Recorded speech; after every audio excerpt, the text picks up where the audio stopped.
morning, ladies and gentlemen. Welcome to the Morning Glory. My name is Eddie Law.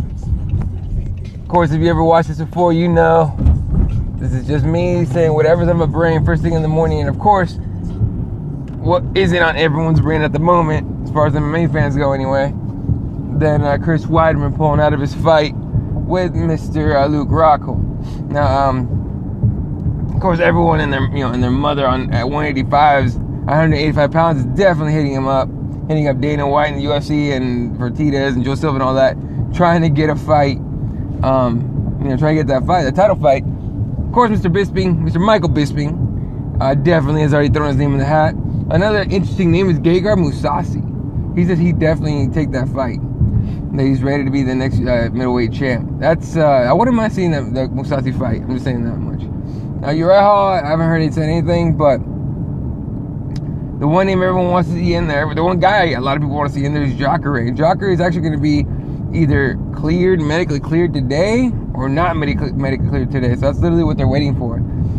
Should he be cleared medically today, that suspension that he got in Brazil will be lifted, or should be lifted, and he should be able. I think he would be able to take that short notice fight with Mr. Rockhold. Meanwhile, Rockhold is super classy. Tweeted over to Chris Weidman like, "Hey man, heal up. Hopefully see you down the line." And then I tweeted to Mr. Bisping like, "Yeah, dude, I wouldn't mind beating you up again," or something like that. So, the wheels are turning very slowly on that situation. So it's definitely one of those stay tuned type of things, right? Another thing that went down yesterday, they made official Robbie Lawler against Tyron Woodley. Not really a fan of that fight, because I don't think Tyron Woodley deserves it, and I think Robbie Lawler should pretty much win that fight. It won't be easy, of course, but I don't see unless Tyron Woodley lands some kind of monster knockout punch. I don't see him being able to take down and or do anything too crazy for 5 rounds to Robbie Lawler and actually beat him. So I think Woodley's gonna have to go for some kind of like monster knockout in the first round, first couple rounds, and then see what happens. I am tired today. It's one of those things. You know what got crazy around here? I'll talk about this for a second. I'll get back to topic, I guess. Is that it was sunny and actually kind of hot yesterday, and then out of nowhere it got super windy. It was actually kind of a pleasant, temperature, but it got windy as hell. We got giant dust storms and shit, which we always get in Arizona around this time, especially. That was weird, man. I woke up this morning and there was clouds everywhere. I'm like, what the fuck? Yesterday was clear as shit. Kind of bullshit. That's the thing about Arizona, though. Everything's unexpected, and everyone wants to call. A lot of people want to call this place boring. This isn't New Mexico. No offense to Dave. This isn't New Mexico, though. New Mexico's boring. Arizona's not really boring. It's just crazy. Shit just goes crazy. Trains here. Fuck it. Like yesterday, what pissed me off? Okay. So I started doing this keto diet, right? And I'll admit, I heard it from Joe Rogan. And it sounded interesting, so I want to try it. So I've been doing this keto diet thing. Except yesterday I didn't bring a lunch with me to work. So I was just starving. And we have kind of like a tiny little kitchen in there in case, right? You want to leave your lunch and shit in the fridge. And there was actually a box of cereal on top of the fridge. And there was milk in the fridge and all that. I was so hungry. I ate a bowl of it. And it made me feel just sick. Like I reintroduced a bunch of shit to my body. And it was just like, oh, dude, what are you doing to me? So I felt shitty. I went and I worked out. I did my an hour and change workout. I was gonna go to jiu-jitsu, and I was just too beat up from the workout, for feeling shitty. So didn't make it to jiu-jitsu yesterday. Yesterday was no gi. Today would be gi jiu-jitsu. So I'm gonna try and make that for sure. Anyway, so the one thing that pissed me off after that was after I got done working out, I looked at my phone and found out that the fucking Philadelphia 76ers got the #1 pick. You know who I got #2? The Lakers. If that isn't some rigged shit, I don't know what is. Now, mind you, the actual lottery order ended up, being exactly like the projected order, due to percentages and all that. But that's the first time ever that's happened. All right, ever. And it's bullshit. It pisses me the fuck off. It only pisses me off because the Suns got the #4 pick. Like, we never get #1 and #2, and that's what we needed. Either Ben Simmons or Brandon Ingram. Instead, number 4 pick is projected to be some punk ass from Europe. No offense, Andy, or anybody else from Europe. Some punk ass from Europe, and make out of let's say out of a handful, how many have worked out? 2. You know what I mean? Fucking Porzingis and Dirk Nowitzki are the biggest European names. I mean, there's a bunch of other guys back in history, but I mean, in the modern era, not a lot of European names have actually succeeded in the NBA. So, getting the number 4 pick, I was like, fucking yeah, we're gonna fuck this up again. We also have the number 13 pick though, so I'm hoping we can package those two to either move up, maybe try to maybe sucker the Lakers into trading with us, or trade for a star player, some up and coming somewhere, some up and coming guy that's that actually looks like he's gonna work out.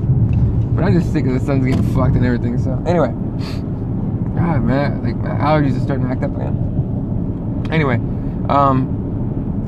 so I had a thought. I watched this documentary last night for the second time called Prescription Thugs by Chris Bell, the same guy that did Bigger, Stronger, Faster, right? And Prescription Thugs is basically talking about prescription drug problem in America. And it made me think, like, that's got to be the biggest problem we have as far as like people getting, people dying, right, from OD and everything.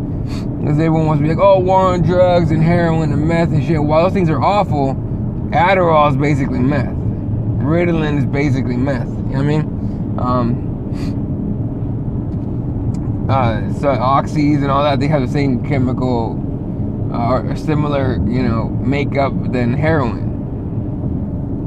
So it's such a trip. And to see all the statistics and hear all the numbers and the Chris Bell, not only does his brother die while he's shooting the documentary about prescription drugs, he's actually addicted to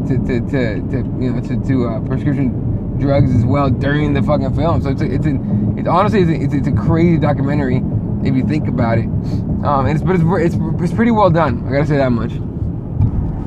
But it's pretty well done, so I can't hate on that whatsoever.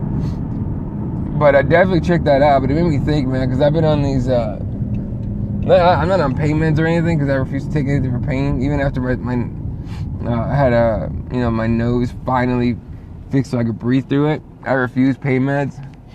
I don't have an addictive personality.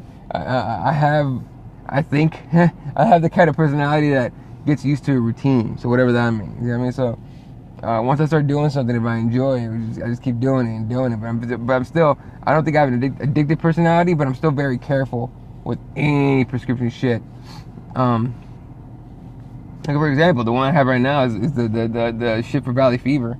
I'm still taking that shit for another month or so, and then hopefully I'm done. But I've been wanting to stop for about 6 months. I'm like, dude, this is stupid. Why are we still doing this shit, right? So, hopefully I'll be going to the doctor soon to get that. Hopefully he tells me that, hey, you're done. You can go, do your thing, and hopefully that shit won't come back. But unfortunately, once you get Valley Fever, you got it, and that's it. That's like for life. But hopefully it's not a bad. Hopefully it's a weak enough case that where you don't have to take medication, and your body itself can keep it down until it possibly rises up later on, and you got to take medication again. So it's I don't know. It's a weird situation. And then I have like the bruised rib and all that shit, the usual pains and everything. And it was funny because when I was 25, like I remember talking to one of my friends, and we had worked out, and he was stretching and shit, and I just stretched a little bit, but he was like going into it, and I'm like, dude, you alright, dude? Like, what are you doing? He's like, oh, everything hurts right now real bad, and I'm having a hard time recovering. I'm like, really? He's like, yeah, dude, wait till you're 30. When you turn 30, your body just starts to like fuck with you a little bit. It starts telling you like, hey man, we're not permanent. Like, this shit can break. And I'm like, alright. And I turned 30, and guess what happens? Bruised rib. Like, fuck. That happened before, but it healed up so quick. But this one's weird because it's in the back.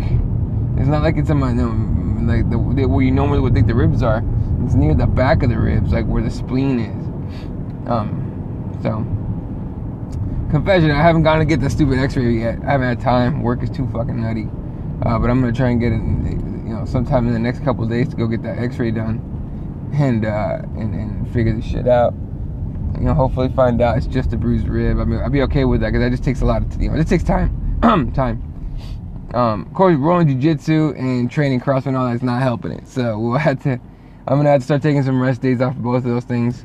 but I'm more off of CrossFit than jiu-jitsu, to be honest with you. I'm starting to feel a little overtrained, so to figure that out. Oh, I got talked into another fucking Spartan race. Thanks a lot, Cash and Miss Miss Jiu-Jitsu. She crazy. I'm scared of her. She's like a little midget girl or lady, and like she could like choke me out in like 5 seconds. So anyway, but these two friends of mine talked me into doing the San Francisco Beast or Super, which is that 10-mile race. I had planned to be just doing the Beast in October and being done. That was my plan. So now my plan is I'll do the stupid Super in San Francisco, and I'll do the Beast in Tahoe later this year, and then I'm done. Like, I'm done traveling for races. If they come here, great. But as far as traveling to go do Spartan races, I'm done after this. After these two, I'm not doing it no more. It's too expensive, and honestly, I've done them. This will be the second time I do all three in 1 year. So, yeah, kind of done with it. I'll definitely be doing Tough Mudders though. Tough Mudders are fun. Spartan races are work. That's kind of what it is. I mean, Spartan races are fun too, but you actually have to like train hard for your Spartan race. A Tough Mudder you could train and everything, and train hard if you want, but it's more fun than anything, for sure. So yeah, now I'm kind of just throwing shit around right now. What else is going on? Jiu-jitsu competition's coming up. I won't be able to partake due to that rib, unless it heals up miraculously out of nowhere. So kind of out on that. I am gonna be there to support my buddy, who's been training jiu-jitsu at the same time as I have, and he's gonna have this is gonna be his second competition, but it's gonna be his first gi competition, and I'm gonna be there, cheering him on and shit. So it's gonna be great. What else is going on? I'm way straight. I'm mostly straight out the MMA topic. There's really not a lot to talk about right now. People want to put up a post about Conor McGregor is like training boxing, and I'm like, he should be training boxing. You see what Nate did to him? Fuck. What are you talking about? Who's training boxing? Gonna fight Floyd now? He should fucking be training his boxing. He's a good striker. There's no buts about it. But he After Nate touched him, touched his chin, he got touched up. He was doing decent on the feet until then, but the problem is he was throwing too much power and not focusing on actually landing anything. So, oh shit, hold up. There we go. Yeah, it's I don't know, whatever. He should be training boxing. I think he's fighting Floyd though. That's stupid. I think he knows Floyd would touch him up real bad, and that he would have to be able to catch Floyd. He's not gonna be able to do that. So. If you look at, let's say this: if he couldn't catch Nate, you know what I mean? Like Nate was eating some shots, and he has a chin and everything. But he also missed with a lot of those shots, right? But if he could barely catch Nate, he's not catching Mayweather. Let's just be honest. All right, it's just not happening. So, Jesus, man, what the fuck? Anyway, oh yeah, Steve May, new heavyweight champ, goes to the Cleveland Cavaliers game where Cleveland blew out the Raptors yesterday. We went to the Cavs game and got a lot of love from the crowd for being the new heavyweight champ. You got to give him more credit than that. I think the city should have a parade for Stipe. Cleveland hasn't had shit to celebrate about forever, so I should do something like that. Anyway, all right, well. I'm kind of out of things to talk about at this point. I'm fucking exhausted and I'm going to work still, so I gotta stop and get some coffee or something. Motherfuckers, man. Jesus, it's fucking packed in there. All right, well, you guys have a wonderful day, wonderful night, depending on where you are. One quick thing before I go. I've been reading a lot about Buddhism lately, and it's like, it's a book called When Buddhists Attack. And it's basically the connection between Buddhism and martial arts, right? And it's fascinating. It's a fascinating book, but like a lot of it that has taught me just to be in the moment at all times, as much as you can. At all times, it be pulled off. And I don't know. I recommend it. I'm only like a quarter way through, but I definitely recommend it. I'll let you guys know what it's like once I'm done with it. But it's made me read a lot more. I'll tell you that much. It's that interesting to me. All right, guys. You guys have a wonderful day. I'll catch you guys later. All right. See ya.